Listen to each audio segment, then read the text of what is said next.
Everyone wants to be at the World Cup. It's the greatest show on earth. It is humanity's collective festival. The World Cup has become a festival of overconsumption. This is a once-in-a-generation opportunity to bring people together to accelerate action. This World Cup is going to be the most polluting sporting event in history. It really is going to be a line in the sand, climatically, politically and economically. I feel it's like a tournament that we'll talk about the before and we'll talk about the after. It shook a lot of people up to see the Club World Cup impacted so heavily last year, and yet we haven't seen the adaptations that we would be looking for, especially with a whole year of heads up. The massive challenge is just the sheer scale of this event. We believe that sustainability is luxury, and we want to align sustainability with luxury. We want sustainability to be the next thing that everyone is really looking to move towards. I look at these events not so much as a liability from a sustainability perspective, but maybe as an opportunity as well. If you care about football, you have to care about the climate, because football needs a healthy climate. Hi everyone, and welcome to this special edition of the Climate of Sport podcast with me, Claire Poole. I'll be joined by some special guests today, and we'll be getting into all the different environmental and climate considerations of the FIFA Men's World Cup 2026. There is something about the World Cup that pulls people across the whole world together. It pulls us into the same moment. Billions of us tune in for football, yes, of course, but for the stories, the tension, the drama, the feeling that absolutely anything can happen. As we look ahead to 2026, the biggest men's World Cup in history, there's an even bigger question building behind the spectacle. What does it take to stage an event like this in a rapidly changing climate? And what responsibilities does the tournament have? And what happens when the climate itself doesn't play ball? This is a tournament with more teams, more matches, and more travel than ever before, where adaptations are increasingly required to keep the game going. And yet football has always been about adaptation, from dusty pitches to million or billion-dollar arenas, from local clubs to global icons. The game continues to evolve.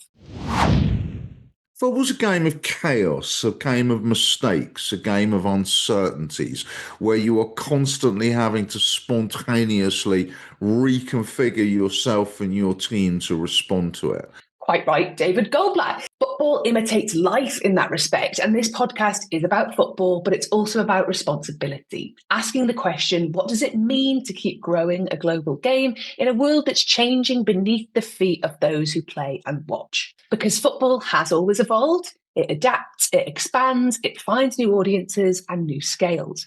But evolution isn't always just about getting bigger. It's about staying fit for purpose. And that means asking harder questions about impact, about trade-offs, and about who carries the burden as the game continues to grow. So this special extended edition of the Climate of Sport podcast isn't just about tournaments and trophies. It's about how the benefits of the World Cup, economic, cultural, and community-based, sit alongside the environmental and social costs that come with it. And ultimately, it's about whether football can keep doing what it does best, bringing people together, whilst taking responsibility for the world it depends on. First, some podcast house rules for our North American listeners. You're going to hear the word football throughout this pod. And yes, we are talking about soccer. I don't think your football, what we would call American football outside of the US, is going to pop up at all. So a heads up on that. If you hear football, we mean soccer.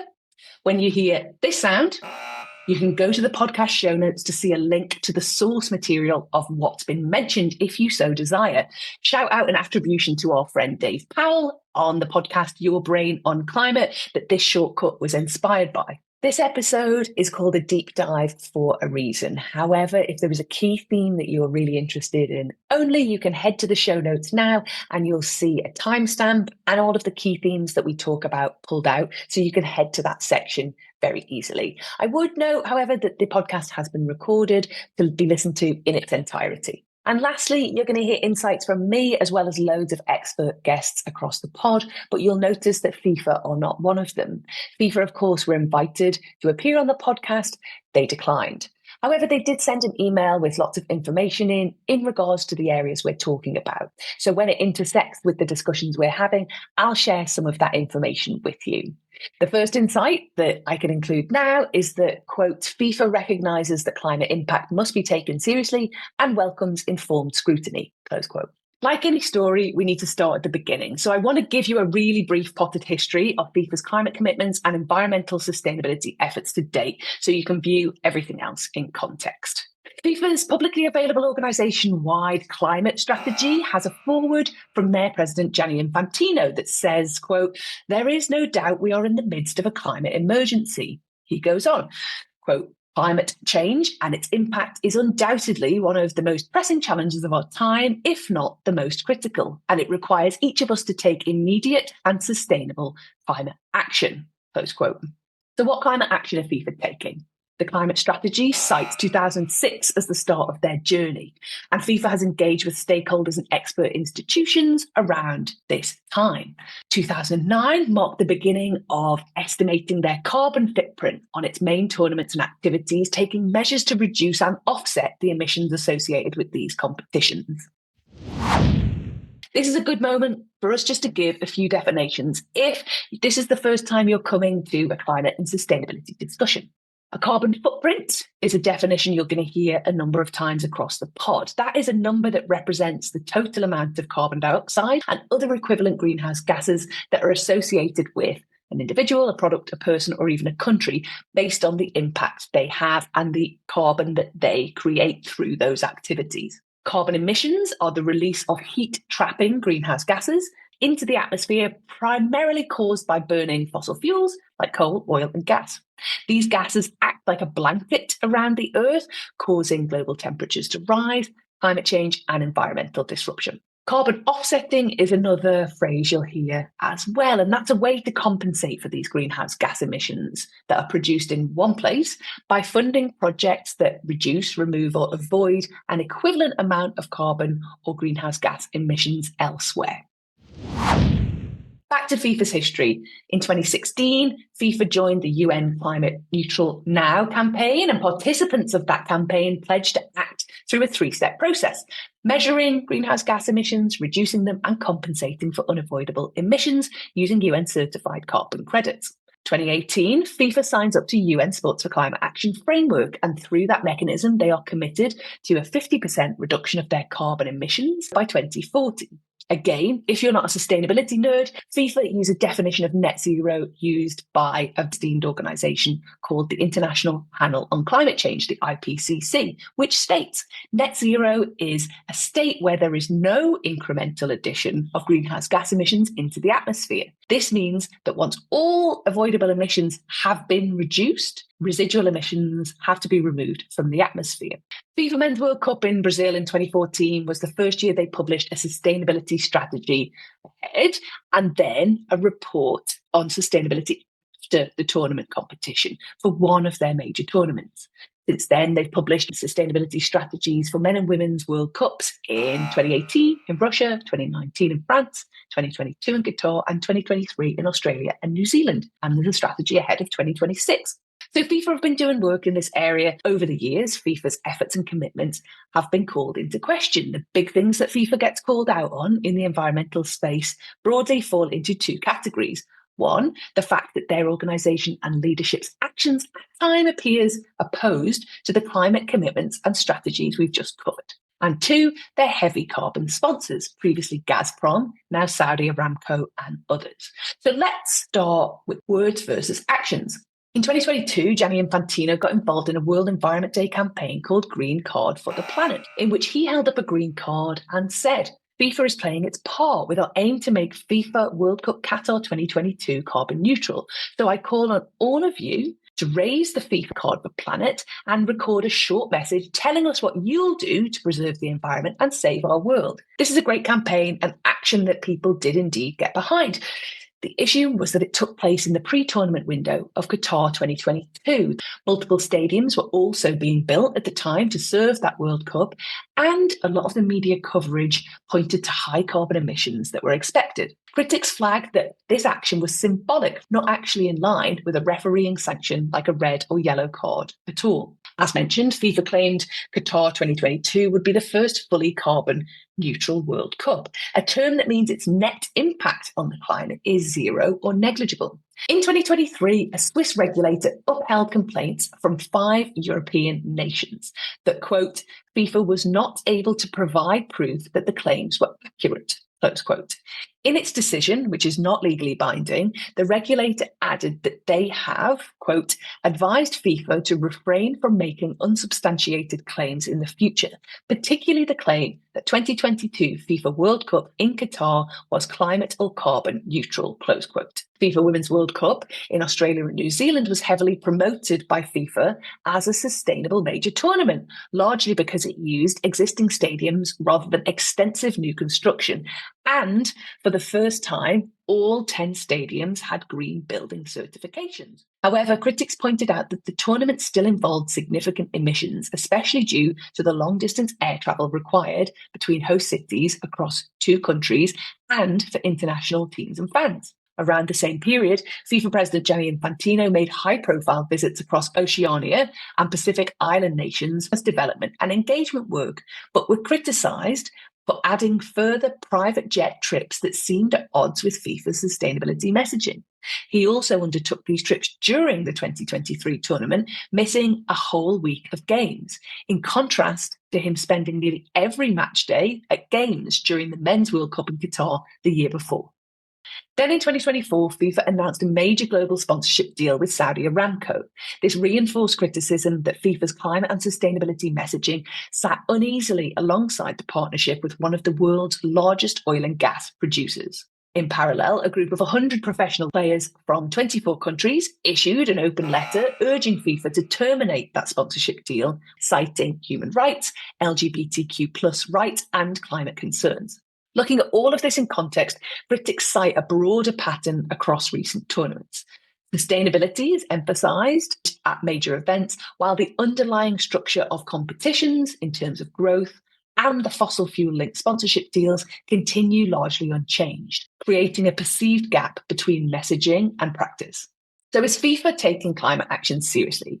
Let's start hearing from some of our guests. My name's David Goldblatt. I'm a writer, a journalist and an academic, and I write about football and politics and the environment. So go on, do you think FIFA are taking climate action seriously? I think it depends which bit of FIFA you're looking at. FIFA is not actually a unity. So I think if you spoke to the people in the sustainability department, they're all taking it very seriously. They really are. You know, they really think they're doing the right job in the right place.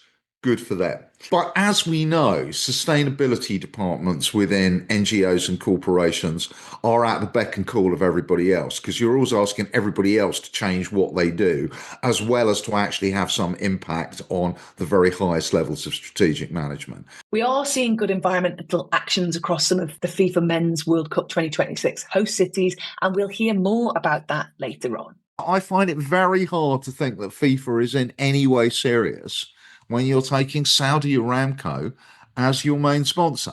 I just really struggle to see how any climate action claims that you might make can be taken seriously. And that's really what, in the end, you know, FIFA's carbon footprint is not very much. I mean, in the scheme of things, it's all about symbolic action. And when you've got Saudi Aramco all over your tournament, what weight can your symbolic action have? Important questions from David, and ones surely to reflect on. What is emerging here is the tension of a growing credibility gap. While FIFA has climate commitments and does roll out plans, strategies, reports, and in some cases campaigns, actions around sponsorship, tournament expansion and travel can overshadow or undermine them. Outside of environmental groups and NGOs, how much conversation is actually going on in the mainstream media about any of this, relating especially to this year's World Cup? There has been some coverage, but from where I stand, it's been pretty sparse. So I asked David what he thinks. I think what is interesting about this World Cup so far is that no one's talking about climate change. I mean, you know, you and I are, right? And, you know, our mates. But basically, nobody's talking about it. Even those who are writing about the social and political side of the World Cup, they're focusing on ice and Iran and visas and expensive tickets and very expensive parking and the madness that is the Trump White House. Both 2018 and 2022, there was a lot of conversation about climate. In 2018, it was beginning, and certainly, FIFA had done kind of quite good carbon audits and showed that they were getting bigger, and this was a concern. So, despite the fact, from what I can see, that this will probably have certainly as much carbon emitted as Qatar, if not more, nothing is happening about it at the moment. And it's a shame because some really great work has been done on climate threats at the World Cup. I'm just getting silence, Claire. We have seen a marked reduction in major news outlets focusing on this angle of the Men's World Cup compared to the last two Men's World Tournaments. I guess we can understand why. As another guest, Freddie Daly, shared, the geopolitics of the tournament, a war where teams that are playing at the tournament are quite literally fighting each other. Climate and sustainability might not be front and center of the media coverage. And given world politics, that's understandable. Thanks, Freddie. Remind us who you are again. My name's Freddie Daly. I am a researcher and campaigner with the Cool Down Sport for Climate Action Network, and I'm also an academic at the University of Sussex. Super. So yes, David and Freddie have highlighted reasons why there is a lot for the media to cover and focus on outside and off the pitch that isn't climate and the environment. And of course, we still have several months to go ahead of the World Cup. So it's not to say that that coverage isn't coming. But of course, we're explaining in this special episode of the Climate of Sport podcast all the reasons why it should be a focus and an area we all need to be informed on. So let's get into the environmental impacts of World Cup 26 specifically and hear from more of our guests. First up, Dr. Stuart Parkinson. I'm Stuart Parkinson. I'm Executive Director of Scientists for Global Responsibility, which is a UK-based research and campaign organisation, and I have a background in climate science.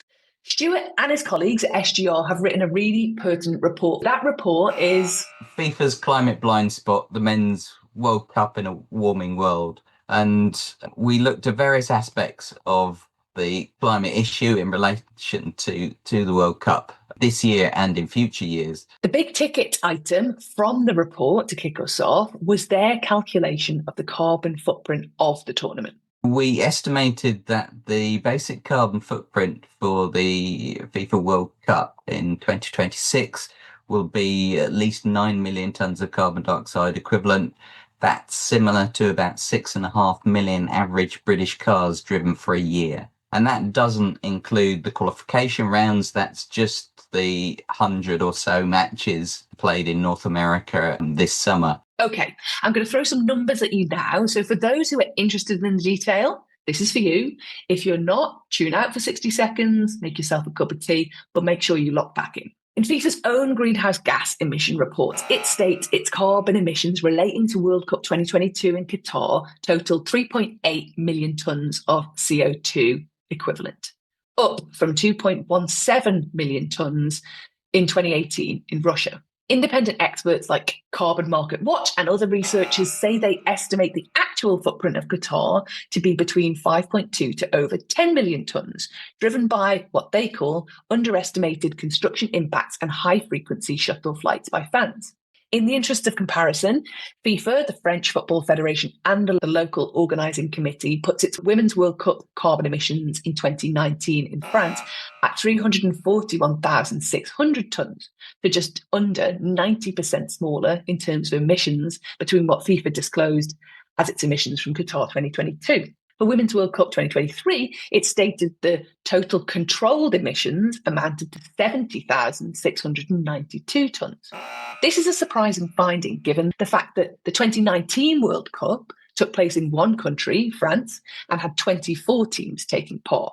Comparatively, 2023 was across Australia and New Zealand, much larger territories, and had 32 teams involved. From the disparity in numbers and the fact that in 2023 the wording mentions controlled emissions, we can presume that this doesn't include fan travel, which was included in the footprint for 2019. For those who tuned out for the detail, we're back. I basically just shared that previously disclosed men's and women's World Cup carbon emissions by FIFA are smaller than the predictions for this year. So why is Stuart Parkinson and his colleagues putting the estimate for this Men's World Cup so much higher? There are two main reasons for this. Firstly, this is the first year that a much larger number of national teams are taking part. The tournament is going from 32 national sides taking part, which has been the case since 1998, when it changed from the previous 24-team format that was in place since 1982, and it's now moving up to 48 teams. The second reason is the large geographic area that the tournament is taking place over. Unlike previous men's World Cup tournaments that have been largely held in one country, Qatar, Russia, Brazil, South Africa, Germany, this year it's taking place across Canada, the US, and Mexico. So let's tackle team growth first. In 2017, FIFA announced the decision to increase the number of teams competing in this year's Men's World Cup. When Gianni Infantino, FIFA's president, announced the growth in 2017, he cited it was for the development of the game globally, saying, quote, "Football is more than just Europe and South America. Football is global," close quote. In 2026, he reiterated this, saying, quote, "We had to open it to the world, and I think it's the minimum we could do to open it to more African countries, more Asian countries, because we want football to be strong everywhere," close quote. Let's get some views on that from our guests. You already know Stuart, so let's hear what he had to say about this. Inclusion doesn't really wash when you're creating a tournament that most people in the world can't afford to get to. It would be extremely environmentally damaging if they did get to it. It's a very perverse way to encourage inclusion, is to say, let's put on a really polluting sporting event for inclusion purposes, when we know the reason why they expanded the tournament is because they can make a lot more money out of it. But does this growth go beyond just people who are just physically attending these events? It can also be about seeing your country on a world stage too. And David Goldblatt had thoughts on this.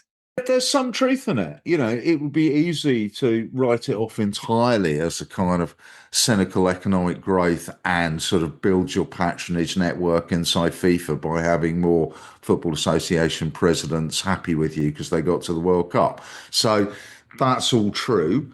I kind of think, you know, everyone wants to be at the World Cup. It's the greatest show on earth. It's the collective, you know, it is humanity's collective festival, bizarre as that may be. When Morocco won games at the 2022 World Cup, literally hundreds of thousands of people across the wider Middle East and the Moroccan diaspora go on the streets to celebrate. He's not wrong. In April, we saw fans filling the streets when Bosnia and Herzegovina knocked Italy out in the qualifiers. Social media was absolutely flooded with videos of people taking to the street, flags aloft.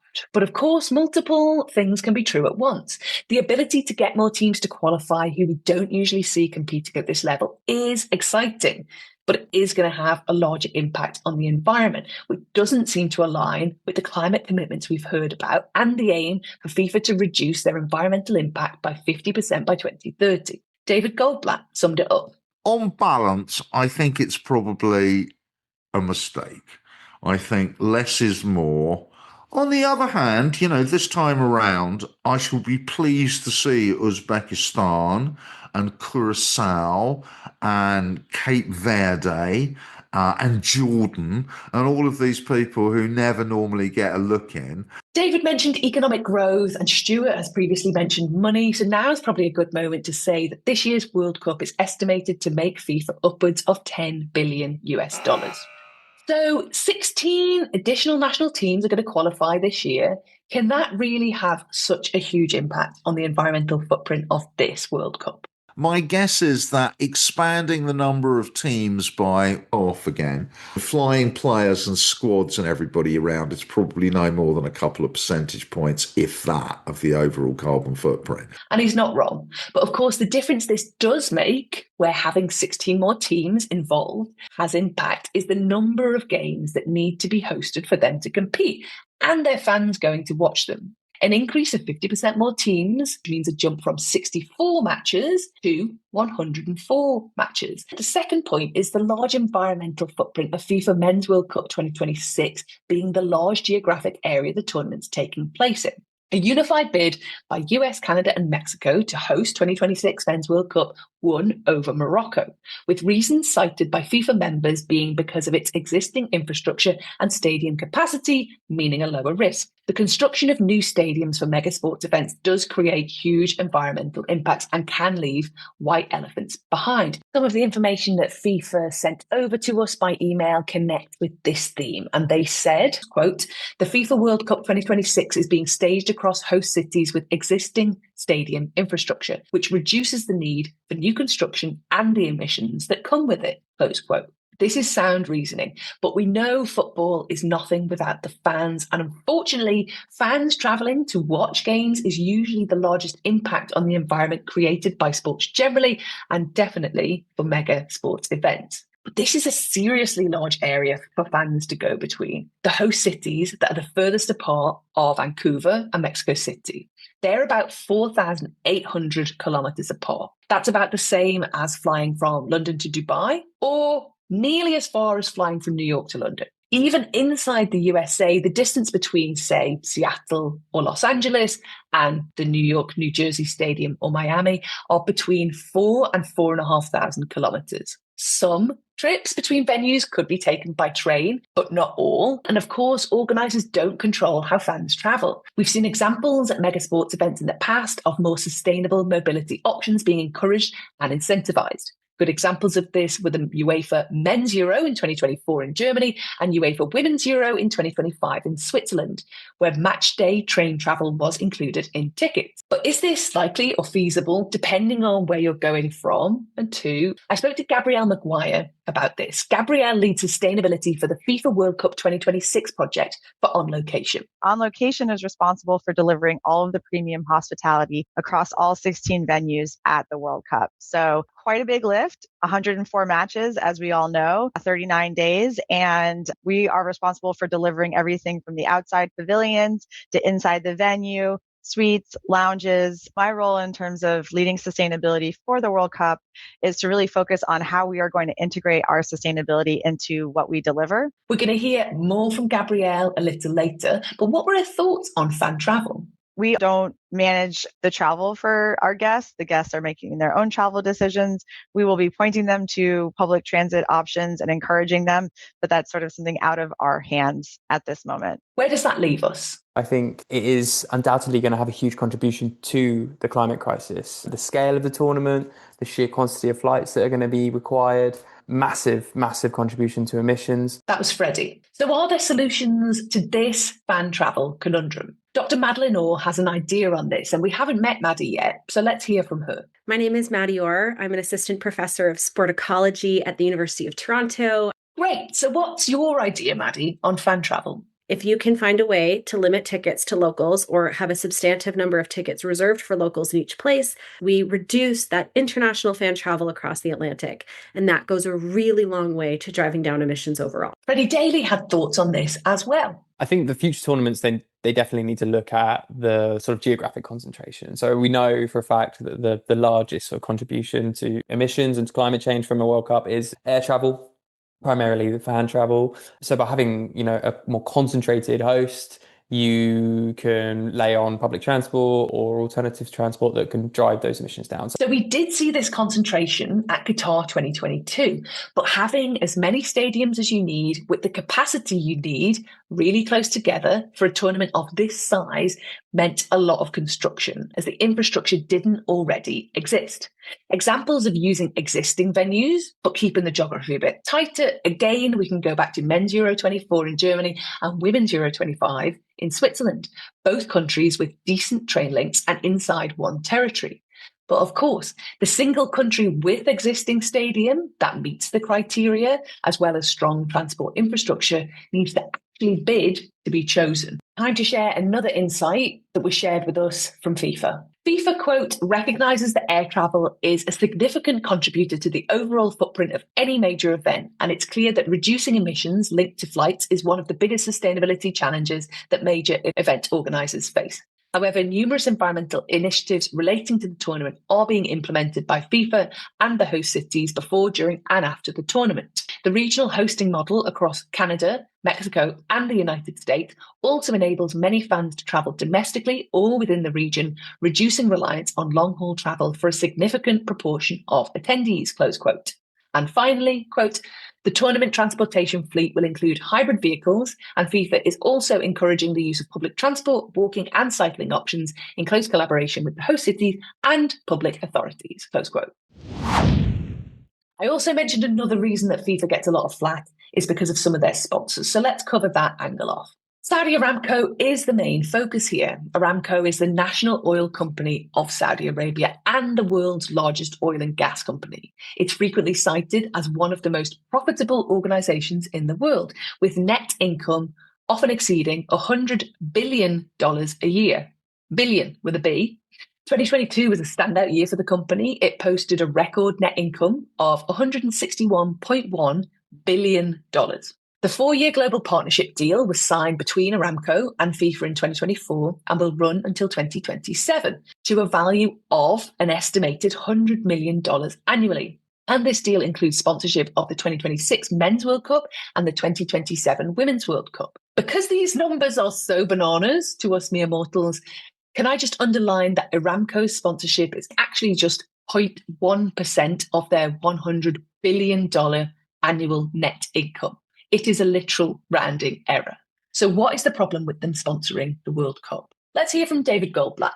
It is the largest carbon emitter in the corporate sector on the planet. It has absolutely no plans for decarbonisation. It, alongside many other agencies of the Saudi state, are active in disrupting the climate conversation, either by introducing fake uncertainties or just simply lobbying against necessary change.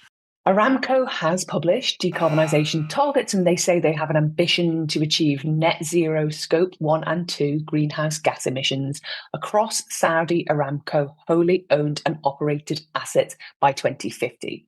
Although financial think tank Carbon Tracker ranked them as last in a list of the world's 25 largest oil and gas companies' emissions reduction targets. We've already heard from Dr. Stuart Parkinson from the Scientists for Global Responsibility and their report, and he had some insights on Aramco too.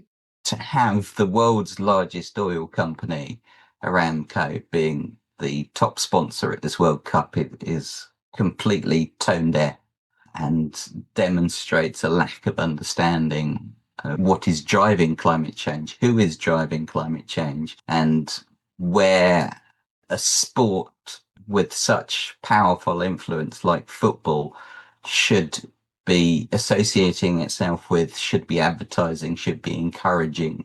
We also estimated the induced carbon emissions for the sponsorship deal between FIFA and Aramco, which companies sponsor sporting events in order to increase their sales. We made an estimate of what the increased sales would lead to in carbon emissions. We estimated that's about 30 million tonnes extra. So that's about 3 times the basic carbon footprint is just that one sponsorship deal. So listen, maybe you genuinely don't care about an oil company sponsoring the World Cup, but Freddie Daly connected the dots on maybe why you should. With football in particular, I'm not naive about the sort of general sense that commercialization is kind of pulling the game away from fans, ticket prices going up, this idea that the game is no longer for them. FIFA partnering with Aramco is part of that same story. In the energy crisis that we're just about to move into, Saudi Aramco are going to be making eye-watering profits out of this. How they use that profit is not trying to build a sustainable energy system or a sustainable future for football to be played in. So, they're part of that story, and it's about the game and it's about the future of the game. If FIFA is serious about protecting the game and building a future where the game can be played, then it needs to partner with organisations that share that mission and share that message. And Aramco definitely don't. Dr. Marior had thoughts too. When I asked her about her wish list of things she'd like to see FIFA change for perhaps an even more sustainable Men's World Cup in 2030, she said, top of the list would be drop Aramco and Coca-Cola from the sponsor list. There's loads more we could get into here, but time's ticking, so we're going to press on. A quick recap of what we've covered so far. FIFA's climate commitments and previous environmental sustainability work, the growth of the Men's World Cup 2026, both in terms of nations involved, the geography and the environmental impacts of that, and FIFA and the World Cup sponsors.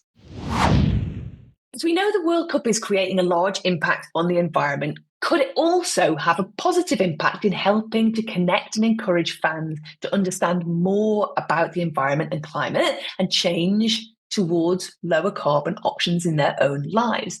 That's something I was really interested to find out more from and asked another expert in this area. My name is Dr. Jonathan Casper. I'm the Associate Department Head and Professor in Parks and Recreation at North Carolina State University.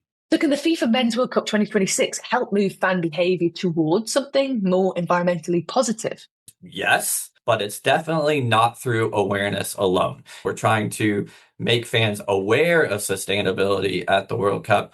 That's falling short, and that won't change behavior. But when we're talking about sport fans, what changes behavior is the social norms that happen. And there's two social norms that happen. The behaviors that the other fans have can be really important in driving sustainability behaviors, whether that's things that are simple as recycling and composting to other things such as alternative transportation. Driver number one is the other fans. What are the other US fans doing? Right? So there's that expectation there that comes from that. So whether I like it or not, whether I'm totally against it or not, I'm not going to be the one that sticks out from the crowd with that. The other one is the social norms that come from the organizations. So this is FIFA. FIFA creating a social norm where this is expected when you watch, attend our events. So there's an organizational norm that comes into play. So what other people do and what the organization thinks, especially if I align with that organization, I have that identity with there. Those are two things that I would say, yes, we can change behavior at the World Cup. Now, if there's the peer pressure, social pressure, and the organizational expectation, things can happen.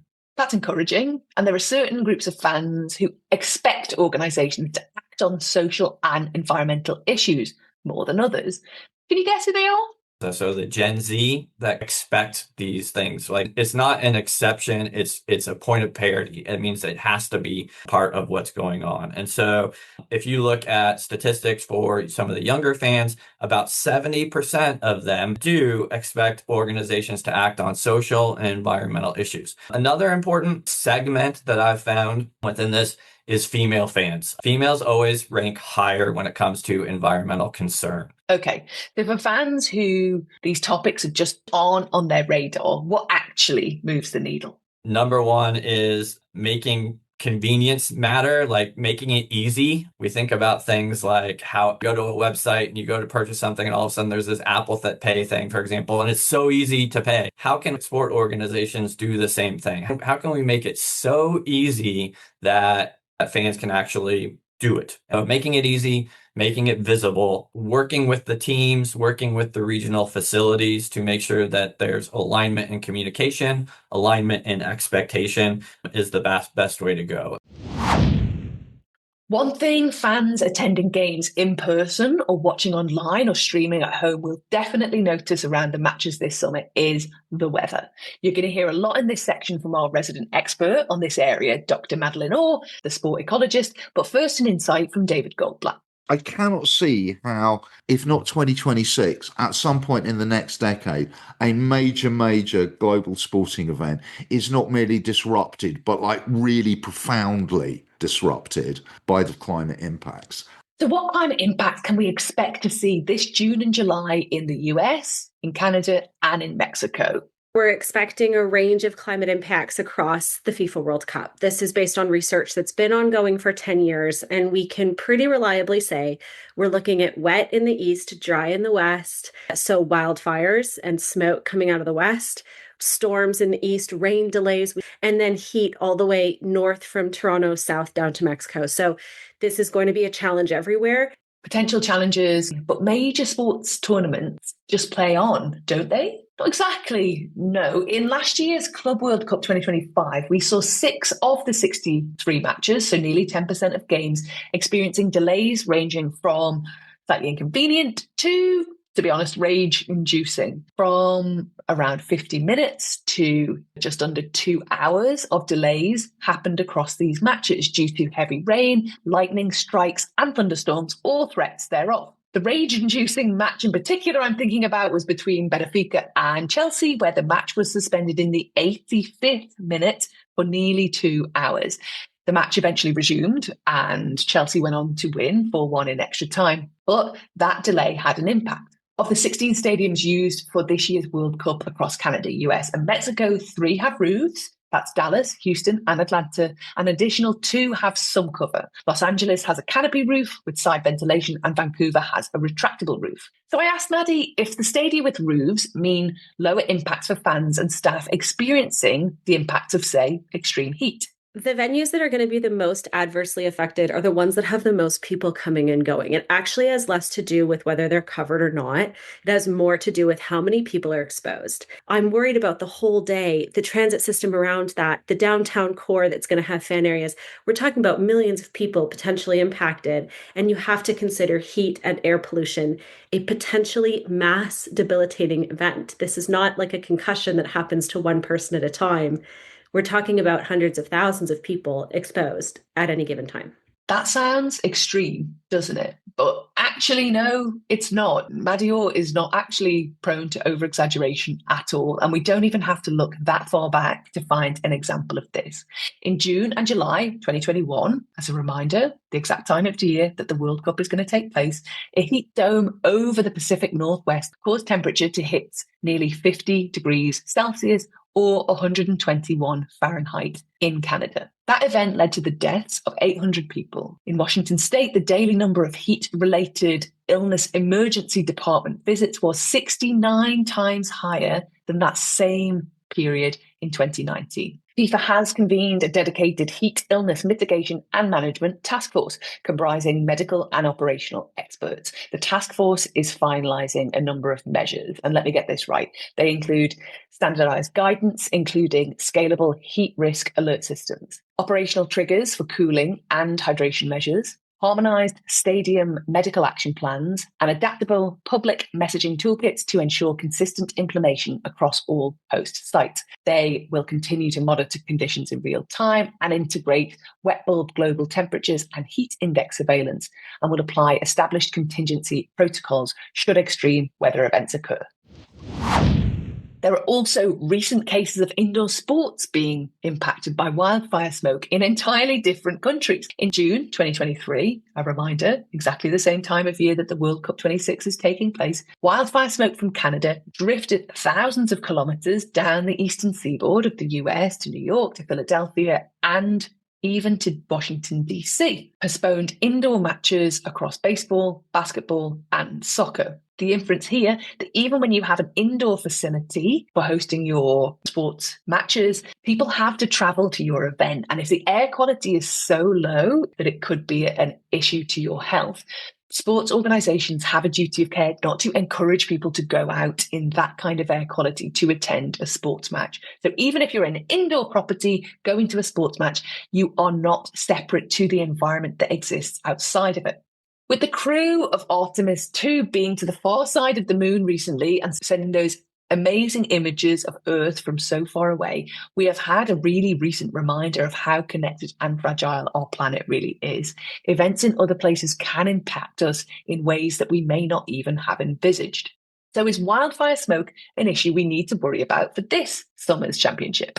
You could see smoke kind of roll in and impact a lot of people. There is no policy, hard and fast rule around what level of air pollution is acceptable and is not. So that's something to keep an eye on. We don't know how they'll handle that. They haven't been faced with it before. Are any plans in place to deal with it? I asked Maddie. There are plans in place to develop a policy. Now, that's something that can take 3 weeks. It's something that can take 7 years. And the consultation process will not be complete by this summer. And so we are looking at potentially a games time policy around heat, around how much water we'll accept. So what plans are being put in place to deal with extreme weather? So in terms of adaptations, we're looking at a range of solutions, and some of them are great, and some of them I would say not so much. In the stadium, there are regulations that are designed to protect players, and this looks like cooling breaks, hydration breaks that are put in place once we reach about that 31-degree threshold. For the first time, FIFA have actually put in place a mandatory 3-minute cooling break for every single World Cup match, regardless of the actual temperature or if the game is taking place in indoor stadiums. These cooling breaks are going to take place halfway through the first half at the 22-minute mark and halfway through the second half at the 67th minute. Cooling breaks came in 2014 for the Brazil Men's World Cup due to extreme heat and humidity, and since then are mandated when the wet bulb globe temperature reaches or exceeds 32 degrees Celsius or 89.6 degrees Fahrenheit. The wet bulb globe temperature isn't just about outdoor temperature on-off thermometers, it's a measure of heat stress in direct sunlight that combines air temperature, humidity, wind speed, and solar radiation, which is sun angle and cloud cover, to better estimate how heat affects the human body. Cooling breaks have been conditional on this ever since, but for FIFA Men's Club World Cup in the US last year, they were used much more frequently. Now, in 2026, FIFA have standardized them, and they will happen, come what may, twice during the matches this summer. Matches are now effectively split into 4 quarters regardless of temperature. This player safety measure was announced at the World Broadcaster meeting in December 2025. Okay, so cooling breaks are one thing, but are they enough for everyone? That's great for the players. That does nothing for the fans in the stands who are stuck sitting in their seats because you're not going anywhere on 3 minutes. And it doesn't do anything for anyone outside. Now, there are no protections in place, and none of the cities actually have a comprehensive heat plan yet, although they are in development, around the events that would happen kind of around the stadium, to and from, and fan zones. Separate from a comprehensive heat plan that I mentioned there, host cities are looking at support for those attending. And host city Dallas sustainability lead Meg Natare told me, the city of Dallas is going to release a heat intervention guidebook for all the citizens. What are some of the signs that you need to keep an eye out for when you're in 100 degrees temperatures outside for an extended period of time? So heat is likely to be a massive problem this summer, and we've covered air quality from wildfire smoke, thunderstorms, and heavy rain. That has to be it for extreme weather concerns, doesn't it? No. I'm quite worried we could be facing hurricane season head on, especially in the Southeast. And given what the warm weather looks like over the oceans now in April, we are looking at a dangerous storm season. The official hurricane season for the Atlantic Basin is from the 1st of June to the 30th of November. And World Cup host cities that are in this area that this is a threat to are Miami, Houston, and Dallas. The big thing I wanted to hear from Maddie was whether she thinks adequate prep has happened, especially given the disruption of the Club World Cup last year, an example of extreme weather impacting sport at exactly the same time as year in locations where the World Cup is going to happen this year. I think it shook a lot of people up to see the Club World Cup impacted so heavily last year, and yet, no, we haven't seen the adaptations that we would be looking for, especially with a whole year of heads-ups. Let's sidebar here for a second. Many of these concerns we've heard about, storms, hurricanes, thunder and lightning, heavy rain, could cause matches to be severely delayed or suspended again, like we saw at the FIFA Club World Cup in 2025. The impact of this disruption is manifold. Firstly, for spectators. Nothing disrupts the spectacle either in the stadium or at home than a match being suspended for an unknown amount of time. In the event of this happening, pubs and bars, take note, have some ideas up your sleeves to keep your patrons happy if you want to keep them there. For players, they'll cool down, they'll have to warm up again. A team that has momentum will be stopped, and a team that was lagging behind will have time to regroup. We could see big performance shifts and outcomes because of these delays. For broadcasters, there'll be heaps of advertising contracts sold that are predicated on prime time slots, and prime time may slip very easily. For organisers in stadiums, their ushers, stewards, security and concession staff are going to need to be paid for longer hours in the instance that this happens and delays are incurred. Teams might incur costs too if rentals of hotels, buses or travel windows are missed. One piece of advice we can definitely offer everyone involved in organising or watching the FIFA Men's World Cup 2026 is to build flexibility into your plans. Okay, back to what Maddie said about adaptations. What have FIFA done already? We spoke about cooling breaks. FIFA have also reported that the match schedule for competition was designed to minimise travel, maximise rest days, and enable the widest global audience to follow their team. But they did also consider average temperatures, cooling infrastructure, public transport, and security. So what else would it have been good to see from FIFA?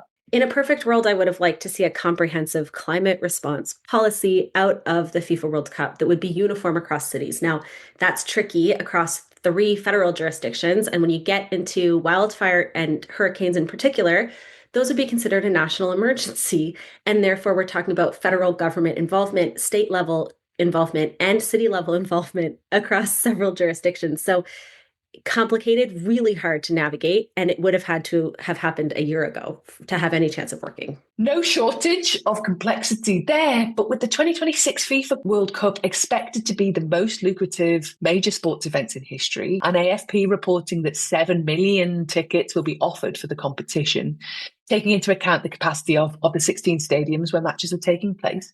If it wasn't going to happen for this, I guess the question is, what would make a policy like this happen?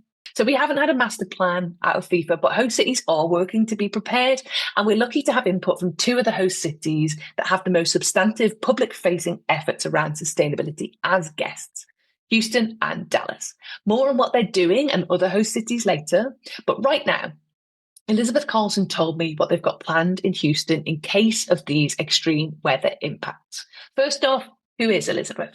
My name is Elizabeth Carlson. My official day job is Chief Sustainability Officer at Tricon. We're a chemical distribution and trading company. But a lot of my time these days is going to my volunteer hat, which is as the chair of the Environmental Sustainability Committee for the FIFA World Cup 2026 Houston Host City Committee. So what are they planning for in Houston? Our biggest risks from a major environmental event standpoint would be, heat, flooding, and associated hurricanes. I mean, certainly there's other potential contingencies, but those are key risks that were part of our planning from the beginning. And one thing we've done is integrate environmental risks into our sustainable event management system right from the start, but also work very closely with our Office of Emergency Management here in Houston. And so they have done a phenomenal job just putting together a very thorough risk management plan that includes all of the typical things that you would cover, like natural disasters in a major event plan, but they've also added in additional environmental risks that we brought forward,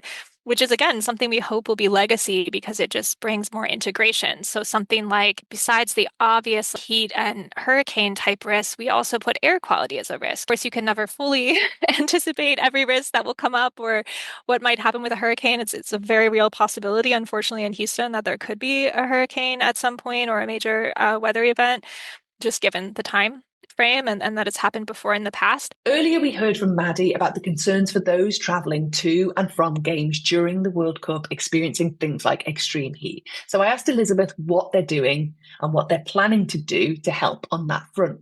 Our number one strategy is using the existing infrastructure so that people can access air conditioning and be on the light rail and other in the buses and so on to keep cool. I asked the same question to the lead of sustainability in Dallas. My name is Meghna Tare, and I work as the Chief Sustainability Officer for the North Texas FIFA World Cup Organizing Committee for the World Cup 2026 for the host city, Dallas, in Texas. People don't realize that it's part of sustainability because people think it's just related to health and safety and security. But at the fan zone, we are making sure that there's access to hydration stations, water, covered canopy. There's access and availability of, like healthcare, ambulances, and support system. And then the city of Dallas is going to release a heat intervention guidebook for all the citizens. But, what are some of the signs that you need to keep an eye out for when you're in 100 degrees temperatures outside for an extended period of time? But the guidebook kind of provides every visitor or folks who live in Dallas right now on what some of the measures that they can take to protect themselves against the extreme heat, hydration being one. They're thinking longer term too. We've really focused on integrating nature-based solutions into our planning. So we are planting a lot of trees. Some of those trees will be mature trees that can offer the shade immediately, but a lot of those are smaller trees that won't offer a lot of shade come this summer. But the idea is to create that legacy of heat resilience. Other elements that have been discussed less around the tournament over such a large area are the varying climatic conditions it's taking place in. Mexico City is at a high altitude of approximately 2,240 meters above sea level. That's nearly 7,500 feet. FIFA has designed the tournament in regional clusters to reduce travel and climate swings, but based on the planned fixtures, an example of these shifts are one team will play a round of 16 on the 5th of July in Mexico City at high altitude. The winner of that will then go on to play their quarterfinal in Miami on the 11th of July, where they can expect very high humidity and extreme heat. The winner of that match then goes on to play a semi-final in a climate-controlled indoor stadium in Atlanta on the 15th of July. 3 completely different physiological challenges in 10 days, with each location stressing the body in a different way. So we're likely to see squad depth, rotation, and recovery becoming a really key performance metric. So these are some ways in which host cities react to situations at the World Cup. But what are they doing proactively to reduce the impact of the tournament on the environment? FIFA has a Men's World Cup 2026 sustainability and human rights strategy, and it has an environmental pillar with 6 objectives. They are fostering more sustainable infrastructure and operations. That's your venues, that's your stadiums. Measure and mitigate the tournament's climate impact. That's about understanding the impact on the environment and trying to reduce it. Reduce local air pollution. Reduce waste and implement circular resource management. So obviously reduce waste as far as possible and try and ensure you're not using single-use items. That circular resource management is about using items that continue to be reused in some other way rather than a one-and-done situation. Promote water efficiency and conservation, and protect and promote biodiversity. So we're talking about nature there. The host cities and local organisers are going to be responsible for leading most of this, and this is the first edition of the tournament organised following the integration of sustainability and human rights requirements from the very beginning, from the bidding regulations through to the hosting agreements. The information that FIFA shared with me via email said, quote, FIFA World Cup stadiums are required to achieve sustainable building certifications for operations and maintenance, thereby promoting energy efficiency and water conservation in the lead up to and during the tournament. They went on. With regard to temporary infrastructure, FIFA aims to reduce diesel generators by increasing the use of available utility grid connections and temporary power solutions that incorporate battery energy storage systems. Work is also ongoing to promote recycling and reduce food waste at key tournament sites. The last element of what they sent is an extensive tree planting initiative has also been launched across North America, including in many FIFA World Cup 2026 host cities. The project will help increase local green spaces, boost biodiversity, support wildlife, strengthen local ecosystems, improve water quality, and help replenish groundwater. We've already heard from Elizabeth Carlson from Houston and Meghna Tare from Dallas already, and we're going to hear more now. What is the actual role of these people? So Elizabeth shared... I basically translate FIFA's requirements for sustainability into more practical action plans for Houston and for our stakeholders, while making sure that legacy is set integrated into what we do. And for Meghna, so my focus is social, environmental, and economical. Those 3 are important key pillars of sustainability. But when it comes to the individual specific bucket of environment, my focus is infrastructure, climate change, making sure that the air quality and air pollution is monitored and tracked, reducing our waste, reducing water consumption, making sure that we are preserving our biodiversity, but also a little bit of focus on education and awareness for the community and the folks who are going to be part of this amazing event. We've also got insights from Gabrielle Maguire, who we heard from earlier, who's leading sustainability within hospitality across all 16 FIFA Men's World Cup 2026 venues. As a reminder, my role in terms of leading sustainability for the World Cup is to really focus on how we are going to integrate our sustainability into bring all of the premium hospitality across all 16 venues at the World Cups. I approached Meghna and Elizabeth about joining this episode as they represent the host cities that are publicly doing the most around sustainability and the environment. As of the 13th of April 2026, the only other host cities that have sustainability pages on their website are Miami and Vancouver, and information is very light, or there is just holding text on those pages currently. We really hope to see more information appear over the next couple of months ahead of the tournament kicking off. Through our work at Sport Positive, we know heaps of these stadiums and cities are doing really authentic and credible work on sustainability. So it'd be a real shame for fans and new fans to miss out on knowing about that. The big buzzwords of sustainability at mega sports events like Men's World Cup are community and legacy. You're going to hear that a lot around the World Cup. Community is about benefits to the local population, and legacy essentially means this is going to cause a huge amount of excitement, but also disruption for local citizens. So what will they be left with when everyone goes home? Elizabeth Carlson said, "We can do a lot of cool things for the World Cup, but because we want everything to have legacy, we have to make sure that it's connected into an existing institution." Meghna told me a little bit about what people can expect in Dallas. We want the community to be part of this. And so some of the programs and initiatives that we have been organizing for the past 1 year actually are focused on bringing the community together for various events like tree planting. So the idea is that you kind of reduce your environmental impact through these programs and initiatives, but also let the community be part of something fun, but engaging, and something that serves and impacts their community in the long run. We are launching a massive North Texas Community Cleanup Challenge for the cities in the North Texas region.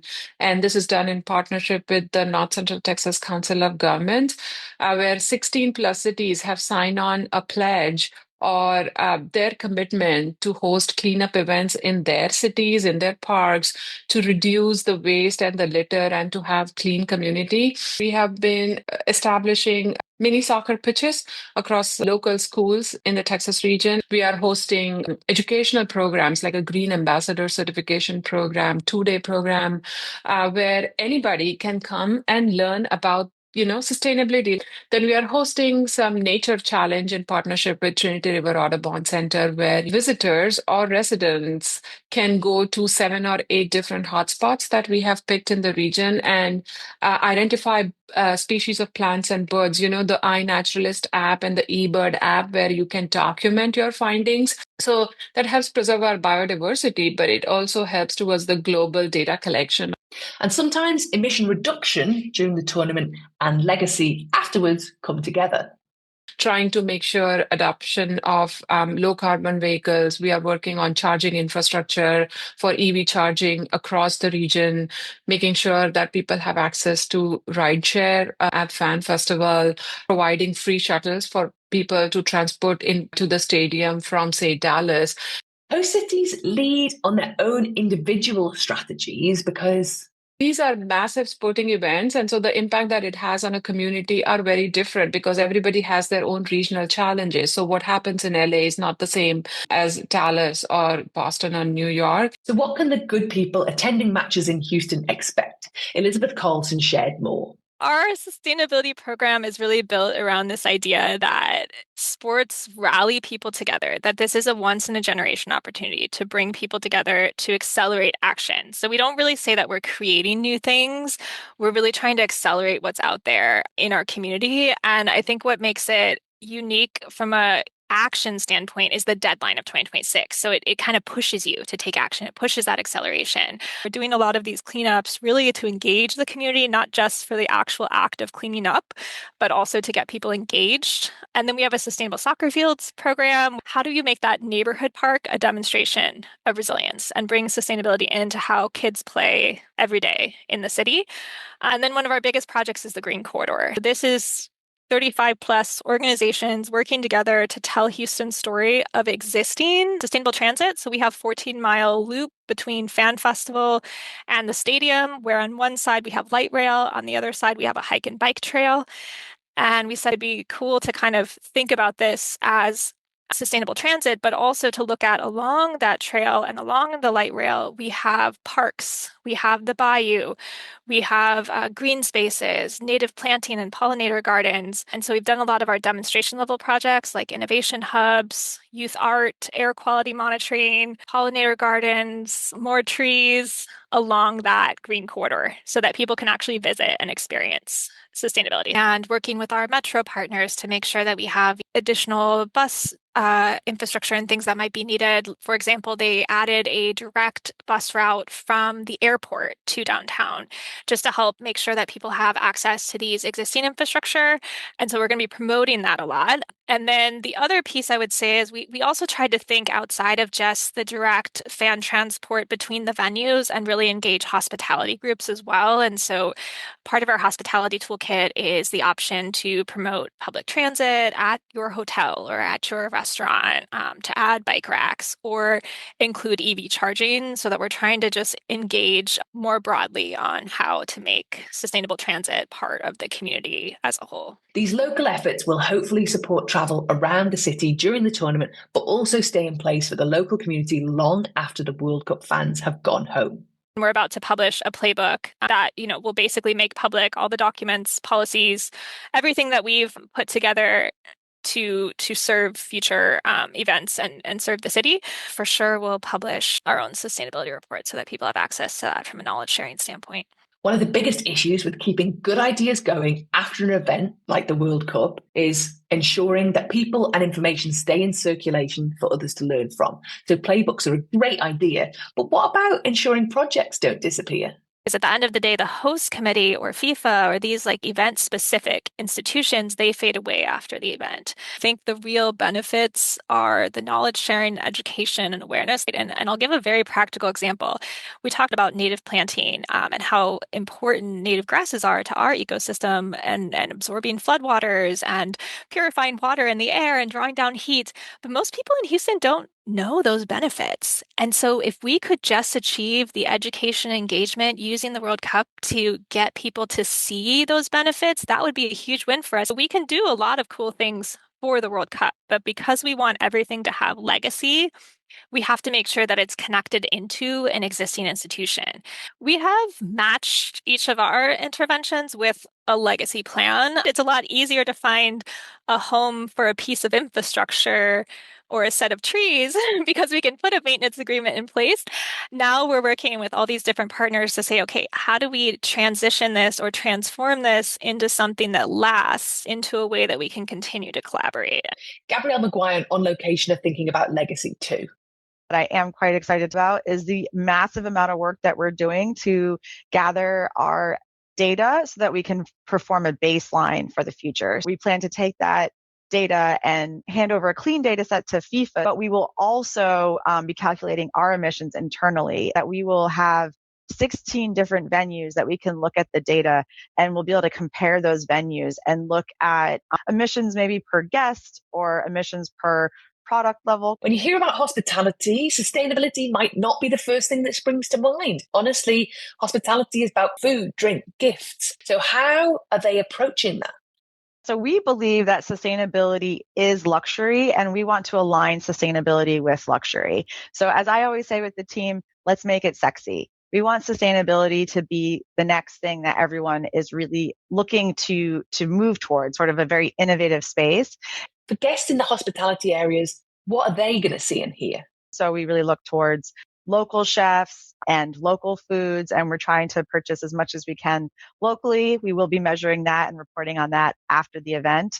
And we're also thinking about seasonal ingredients, not just in the meals that we prepare and the foods that we serve, but also in the cocktails that we're serving. And in terms of our menus, we will be looking at what % of our menus were locally sourced and how much of our menus were plant forward. So the communication piece is a really important piece of what we're doing. And one of the elements of our strategy is sustainable storytelling. And then what about behind the scenes, like the stuff that people don't see when they just attend matches? Minimizing the impact of our supply chain is a really big piece of what we're doing. As you can imagine, across 16 venues, we are bringing a lot of stuff into the venues that they do not normally have in those venues. And so this is a huge lift. We are renting everywhere that we can. While we do have food donation programs in place for the venues, our goal is not food donation. Our goal is to make sure that we haven't overserved on the food. And in terms of what we purchase, we will have to buy some things At the end of the event, we are putting into place a demobilization plan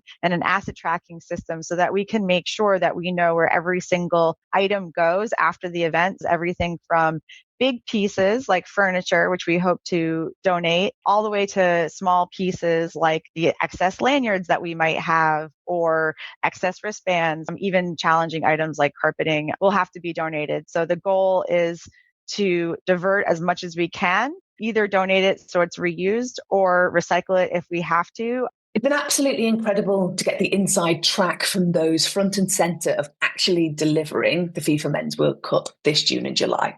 From getting the community involved to working to ensure community and legacy, data collection, cleanup challenges, charging infrastructure, a green corridor, air quality monitoring, what they're doing with carpets, for goodness sake. I hope this has given you a good sense of what it means to be leading on sustainability and legacy at a major sports event like the FIFA Men's World Cup 2026.